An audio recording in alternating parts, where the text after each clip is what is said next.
जोर जोर से बोल करके आप किसी की बात को दबा नहीं सकते। जहाँ तक विकास की बात है, मैं आपको बताना चाहूँगा कि विकास की तुलना यदि वो करना चाहते हैं तो अपना हिसाब किताब लेकर के और मूर्ति चौक पर आकर के बैठ जाएं, हम भी हमारा हिसाब किताब बराबर रख देंगे और उसमें तुलनात्मक अध्ययन जब होगा तो आपको विकास का पता चलेगा। मैं कहना चाहता हूँ कि वो आज सड़कों की बात करते हैं।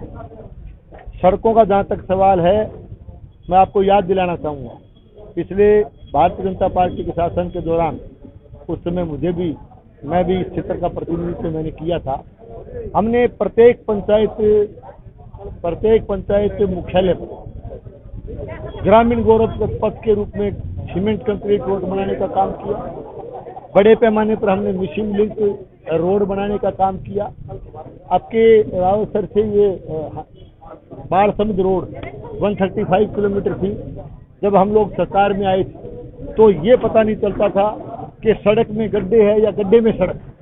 आज भी आप देख सकते हो, ये एक मेगा हाईवे के रूप में आपके सामने है, बहुत शानदार सड़क, जिसका पुनर्निर्माण और जिसको पूरी की पूरी नवीनीकरण उस सड़क का किया गया। आज तक कहीं भी आपको जो कहीं भी डैमेज सड़क नहीं मिलेगी।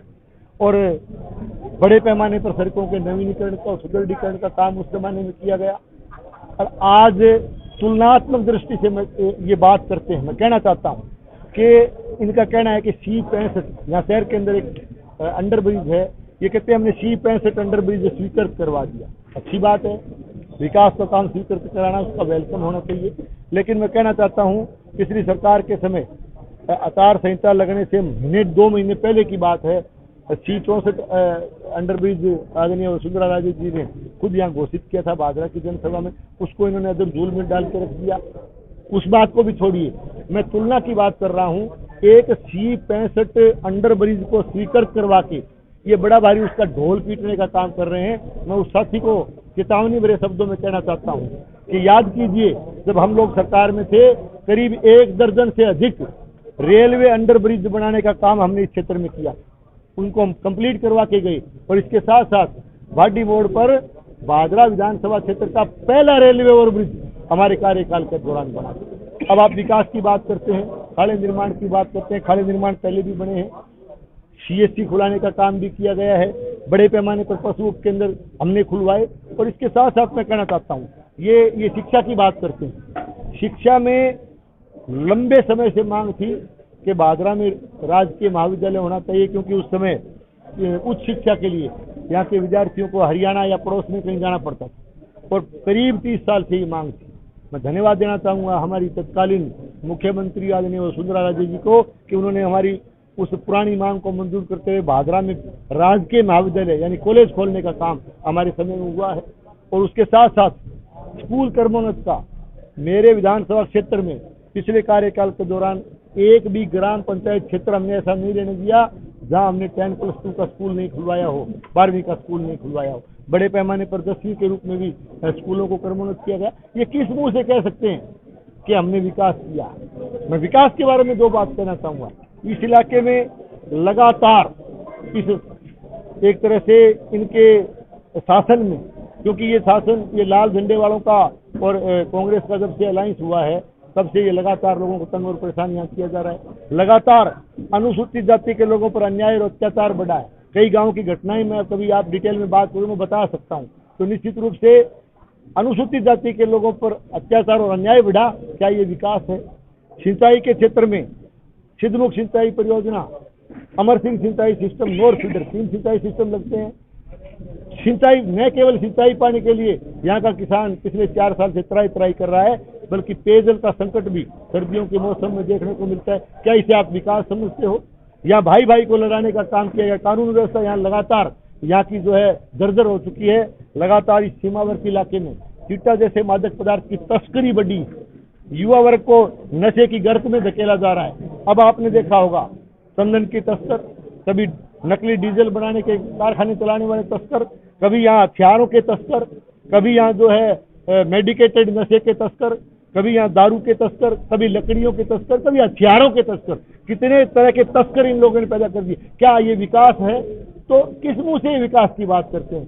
इस इनके कार्यकाल में इन लोगों ने भादरा विधानसभा क्षेत्र का न केवल भट्ठा बिठाने का काम किया है, बल्कि यहाँ के भाईचारे को भी समाप्त करने का काम किया है। कांग्रेस पार्टी की सरकार आती है तो क्या इनके कामों की जांच कराई?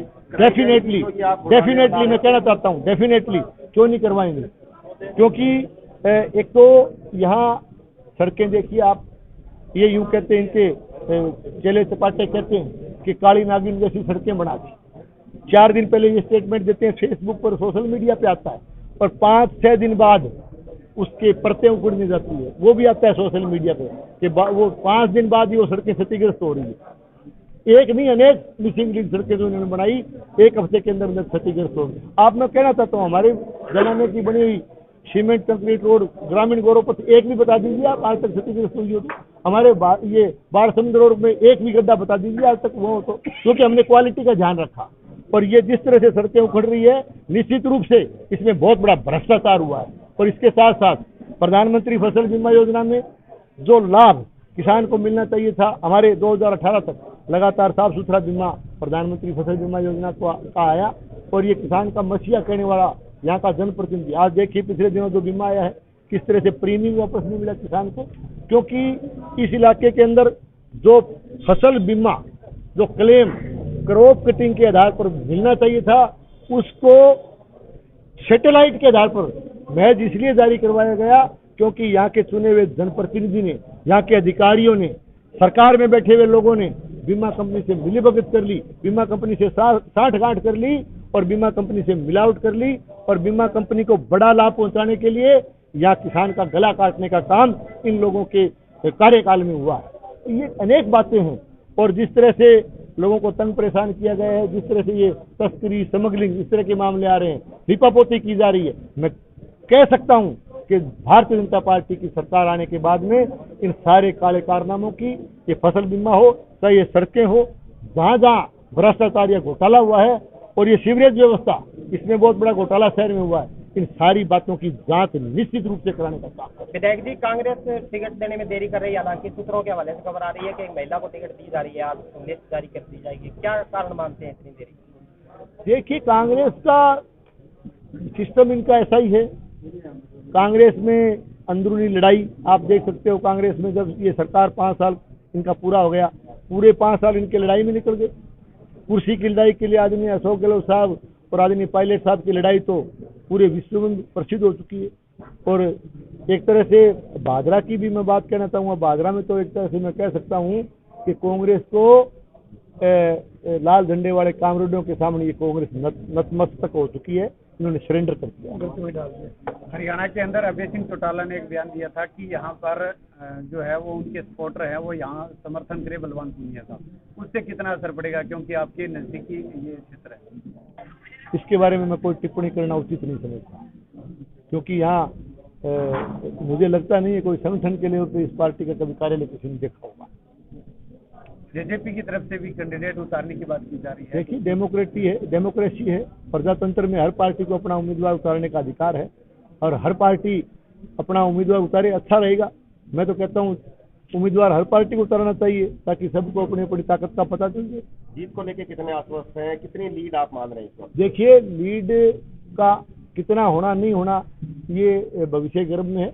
जनता बहुत मजबूती से लगी हुई है, और जनता का जितना भारी समर्थन भारतीय जनता पार्टी को और मुझे जो इस क्षेत्र के अंदर मिल रहा है, इसको देख करके मैं कहना चाहता हूँ कि बीकानेर संभाग की सबसे बड़ी जीत भादरा में होगी। भविष्य में कोई बड़ी रैली या नेता, कोई बड़े नेता आपकी पार्टी के आ रहे हैं? देखिए, मैं अब अभी 3 तारीख को मैं नॉमिनेशन करने जा रहा हूँ, नामांकन पत्र दाखिल करने जा रहा हूँ, और 3 तारीख को हमने VDS पैलेस में 10 बजे एक जनसभा रखी है। जनसभा तो हमारी जनसभा तो हमेशा बड़ी होती है, जनसभा कर रहे हैं, और नाम जो हमारे प्रदेश कार्यालय से, प्रदेश नेतृत्व से जो नाम आएंगे बड़े नेताओं के, क्योंकि हर जगह एक नेता की ड्यूटी लगती है, तो जो आएंगे वो संबोधित करेंगे। विधायक जी, भादरा की जनता अगर आप इस जीत का विश्वास दिलाती है तो पहला काम आपका विधानसभा में जाते ही पहला काम भादरा के लिए क्या होगा? देखिए, काम तो इस 5 साल के शासन में एक तरह से यहाँ मैं कह सकता हूँ कि ये सरकार और यहाँ का जनप्रतिनिधि हर मोर्चे पर विफल रहा है। अनेक तरह की समस्याएं हैं, उन समस्याओं को प्राथमिकता के आधार पर हम हल करने का प्रयास करेंगे। हमारा प्रयास रहेगा कि अच्छी कानून व्यवस्था इस इलाके में बने। बिजली की जो पिछली 5 साल के शासन में, हमारे बीजेपी के शासन में बिजली 24 घंटे बिजली देने का काम हम लोगों ने उस समय किया था, बिजली के दाम भी नहीं बढ़ने दिए। तो हमारा प्रयास रहेगा कि बिजली का तंत्र उसमें भी सुधार हो। सिंचाई का जहाँ तक सवाल है, सिंचाई में हमारे विधानसभा क्षेत्र में सिंचाई की व्यवस्था को इन्होंने ध्वस्त करके रख दिया। सिंचाई की व्यवस्था को भी दुरुस्त करने का काम किया जाएगा। प्रधानमंत्री फसल बीमा योजना में लगातार अनियमितता इनके कार्यकाल में हुई है।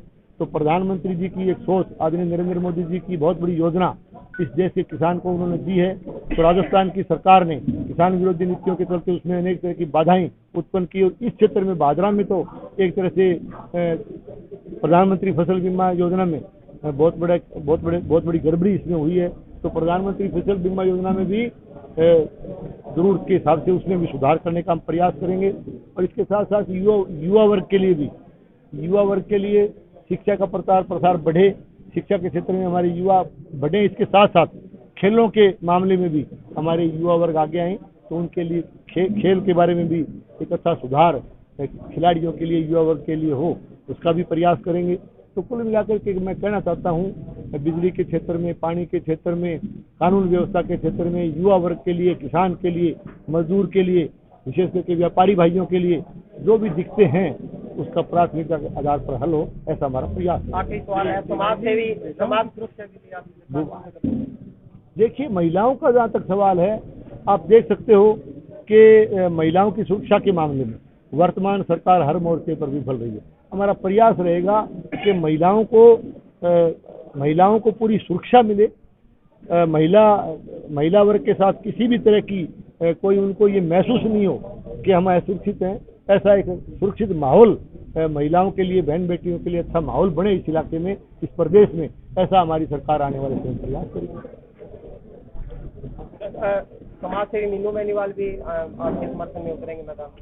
देखिए, मीनू बेनीवाल जी मेरे बड़े भाई हैं, मेरे परिवार के सदस्य हैं, और परिवार के सदस्य तो डेफिनेटली मदद करेंगे, क्यों नहीं करेंगे। गाँव में जा रहे हैं तो लोग कह रहे हैं कामरेड ने काम किया है, लेकिन लोग कह रहे हैं वोट हम संजीव बेनीवाल को देंगे। तो ऐसा आपने क्या जादू किया है लोगों के ऊपर? लगभग सारे गाँव में यही लोग कह रहे हैं। देखिए, मैं अब ये तो जनता से पूछ सकते हो, ये सवाल तो आप क्षेत्र की जनता से पूछोगे तो ज़्यादा अच्छा रहेगा। लेकिन फिर भी मैं कह सकता हूँ कि मैंने 1998 से लेकर के आज तक लगातार मैंने 5 चुनाव यहाँ लड़े, 6ठा चुनाव में लड़ने जा रहा हूँ। जनता का आशीर्वाद हमेशा मुझे मिलता रहता है, और ये मैं एक तरह से कह सकता हूँ कि मैं राजनीतिक व्यक्ति बाद में हूँ, सामाजिक कार्यकर्ता पहले, और मैं हमेशा जनता के बीच में रह करके मैंने काम किया है। जनता के सुख दुख में हमेशा बराबर का भागीदार बनता रहा हूँ, इसलिए जनता का पूरा प्रेम, पूरा प्यार और पूरा आशीर्वाद मुझे मिल रहा है। ठीक है।